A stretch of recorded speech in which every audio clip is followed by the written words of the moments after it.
Well, I'm not going to read this verbatim. I'll just tell you the story, and I might take away some and add some wherever. Anyway, I was born on June 25th, 1947.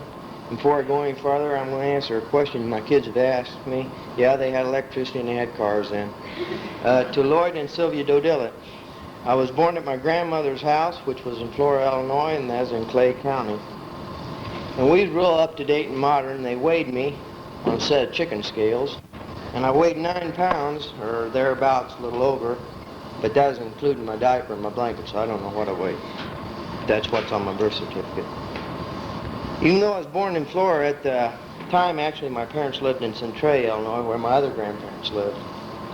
And my grandfather had a farm on the west end of town, and I don't remember too much during that time. I was rather young, but I imagine they lived in apartments and whatnot for a while. But as time went by, my grandfather did give my dad a section of ground, and so my dad had worked for my uncle, so he knew how to move houses. My uncle did a little bit of everything, jack of all trades and master of none.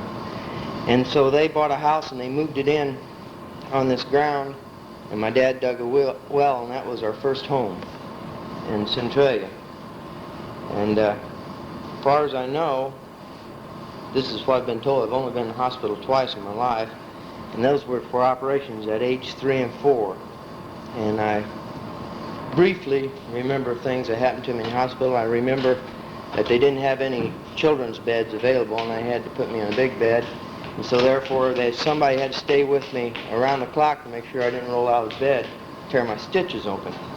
And I can remember my dad coming from work to relieve my mom so she could go home and get some sleep, and he'd be dead tired. And at the time, I couldn't figure out why he was so tired. He always laid down. He was a light sleeper. He'd lay his head on the bed there beside me. And I also can remember them taking me to the operating room, and I took quite a bit of anesthetic before I went out. And they said afterwards that they'd never seen anybody so young that take so much for it to put them out. And 1951, October 1951, my dad was transferred, the company he worked for transferred him to Peoria. And I can remember, it must have been an early winter that year, because I remember it was cold, and we had one bad time finding a place to live. Nobody wanted to rent to anybody that had children. I didn't know that at the time, that I was the reason that was holding them back, but nobody wanted to rent to kids. And my dad even made the statement, he's told me later, he even told one lady, if I take him down the Illinois River and drown him, will you rent to me? He was getting desperate. But finally we found a place to rent. Her name was Mrs. Pennell, and we got a basement apartment, and she treated all of her tenants as just one family. It was like one big family living under a roof there. We all got along pretty well. And we didn't live in the apartment too long, because I can remember when my sister was born. She was born in July of '52, and at the time we was living in the Heights in a house my mom and dad had bought. So evidently we didn't live too long in this apartment. And there's a few things I remember about my childhood in the Heights. I can remember my first bicycle. And you're not going to believe this, but I had to take turns with all the boys in the neighborhood riding my own bicycle. And I didn't know about the brake on the bicycle. I didn't learn like with training wheels like most kids did, just learn to ride it. But I didn't know about the brake, and the only way I knew how to stop it was jump off it and let it fly till it hit something. And I also remember a boy in the neighborhood there, and they didn't have much to do with him. It's sort of cruel, because he couldn't help it. He was born without a roof in his mouth, and he didn't speak very clearly. And when I first moved in the neighborhood, I didn't even know he lived over there, because nobody ever played with him. And I got to playing with him. And I have to say, once when we did move away from the Heights, he was accepted as one of the boys then. And I can remember my first grade teacher. I suppose everybody goes through that. I was in love with her. And I got real upset at our picnic at the end of the school year, because she introduced me to her fiancé. I didn't know she had one of those, and it upset me. And this boy, I can remember having a good time with this boy that I was telling you about. His grandmother lived about a block and a half away from us, and we decided we was going to play fireman one day, and Grandma wasn't at home, and so her garage was on fire bad, and we doused that with so much water that I'll tell you, if there was a fire, we wouldn't have stood a chance. And in the meantime, we got doused ourselves. So we decided we couldn't go home soaking wet like that, so we was going to lay out in the sun and dry before we went home. But my mom come looking for me, and she found me before I got dry. And needless to say, she wasn't very happy about the whole situation, but neither was my buddy's grandmother either. She wasn't very happy either. In 1956, June of 1956, as soon as school was out, we moved out to Robine, where I and my family now live. And I made a whole new set of friends, and these were friends that I was going to associate with through my school days, and some of them after school. I like to tell you about, I can remember my uncle real well. I want to tell you about him because he's my mom's baby brother. He was only 8 years older than I was. And when we'd go visit my grandmother, he'd let me tag along. That was a pretty good thrill for me because he was like about 16 and I was about 8. And I got to do all the big boy stuff, you know, riding the car and the whole shot. I can remember one night he took me out to my dad's car. We'd all gathered around my grandmother's house there. It was out in the country. And he was smoking.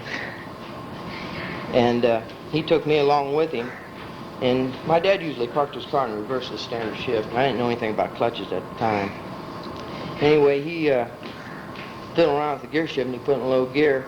And the next day we was all standing around talking and carrying on. And I was going to be big time starting my dad's car. And when I hit the starter, it lunged into my grandmother's house. And it didn't do too much damage to the house and just put a small dent in the car. And I cut my mouth on the horn ring. And I'm going to tell you, my dad took real good care of the other end of me. And I remember my dad making a statement. He's glad it wasn't in reverse like he had left it because my uncle had a brand new 55 Chevy sitting behind it, and I'd hit it. And I also can remember my uncle taking me out riding in my grandfather's car. He picked up a couple of girls he knew, and they got me in the back seat. And they put on lipstick and held me down and kissed me. And they all thought it was real funny, just like you do. But at the time, I didn't. But I'm going to tell you something. If he'd waited till I was a little older, I'd really enjoyed it. And my grandmother and grandfather then moved to McLeansboro. And I'd say it's 4 or 5 years later, my uncle started dating this preacher's daughter. And he intended on marrying this girl. And they spent a lot of time together, her dad and him, in the garage working on things like go-karts and different projects. And there was a sudden change in my uncle's life. And at the time, we couldn't figure it out. And after we got in church ourselves, we started putting 2 and 2 together, and we all assumed that he saw himself as the Lord saw him, and he was saved. But shortly after this happened, in the fall of '60, he was killed in a car accident. And the reason I talk about my uncle, because I did miss him when he was killed, because he meant a lot to me, and he'd taken me around a lot of places. In the spring of '62, my family started coming to Elmridge. They was in revival, spring revival. And my mom, dad, and sister were saved. Now, I wasn't coming at the time. My mom and dad never did force me to come to church. I guess they knew better than to force me. But I started coming with them 2 or 3 weeks later because it got awful lonely around the house when they left. At first I could find stuff to do, but it got where I couldn't find anything to do. And I can remember coming to church, and I can remember I came a long time before Christ came into my life because I kept going through my mind the things I'd have to give up, or so I thought I'd have to give up. It isn't a matter of having to give them up, it's wanting to give them up. At the time I thought I'd have to give up too much. And I didn't need that Christianity business anyway. But I can remember real well the fall revival. It was the last week. It was Monday, November the 12th, 1962. I can remember that night as long as I live. I can't tell you what Brother Warnhill preached about at all, but I know all through the service I had the devil telling me I was going to have to give up too much, and I had Christ telling me about a home I could have in heaven and a home I could have in hell. This is my choice. And it seemed like me that night, this was it. You make your decision tonight where you're going to spend eternity, because you're not going to get no more chances. That's the feeling I had. And so I met the Lord that night, as soon as the invitation started, I think I was 4 about as soon as it started, if I remember right. And I was saved that night. And of course, like any other new Christian, I was just busting to tell somebody about this wonderful experience that happened in my life. So the next day at school, in shop, I had a friend I knew he went to church every Sunday with his parents, but evidently he didn't have the same thing I had, because I went up to him and told him, I said, I was saved last night. And I thought he was going to rejoice with me. And I'll never forget his comment, "That's nice." Now, to me, it's more than just nice. And that sticks with me. It has always stuck with me, and that's been, well, since 1962, because he said, "That's nice."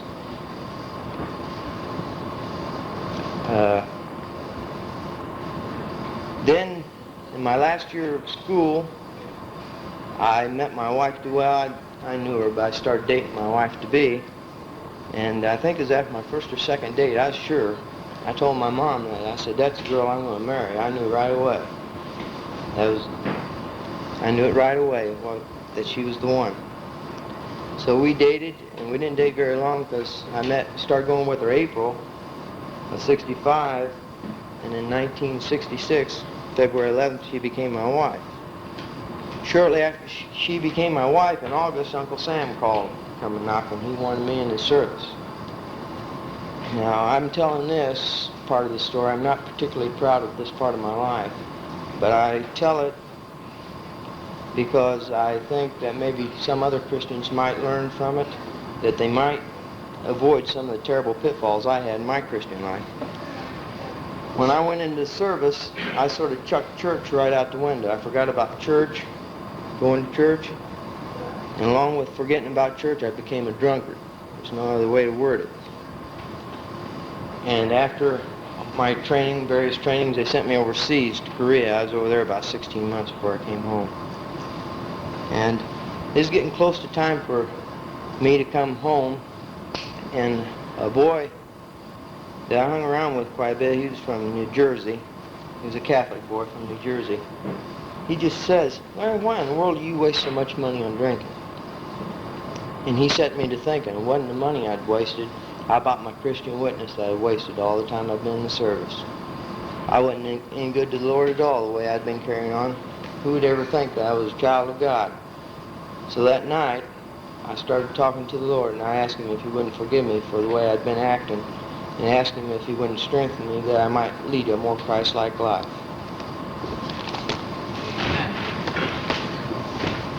Thank you, Larry.